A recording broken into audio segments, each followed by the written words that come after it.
মা খুব ছোট একটি শব্দ। এই শব্দের মধ্যেই লুকিয়ে রয়েছে হাজারো ভালোবাসা, হাজারো না বলা কথা, হাজারো অনুভূতি। মা, মায়ের ভালোবাসা পৃথিবীর নিঃস্বার্থ ভালোবাসা। যে ভালোবাসায় কোনো স্বার্থ নেই, যে ভালোবাসায় নেই কোনো প্রয়োজন, শুধু আছে নিঃস্বার্থ ভালোবাসা। যে ভালোবাসা আর দিতে পারে কয়জন।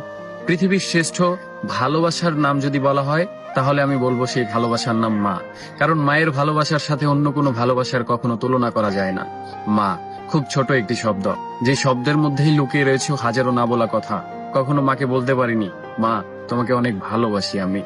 মায়ের না বলা কথাগুলোর মধ্যেই অন্যতম কথা হচ্ছে, মা আমি তোমাকে ভালোবাসি। যে কথাটা আমি কখনো আমার মাকে বলতে পারিনি। ওপারে ভালো থেকো মা, তোমাকে সারা জীবন আমি অনেক মিস করব। জীবনে যতদিন বেঁচে থাকবো, তোমাকে আমি সারা দিন, সারা রাত, প্রতিটা মিনিট, প্রতিটা ঘন্টা, প্রত্যেকটা সেকেন্ড, সবসময় আমি তোমাকে মিস করব।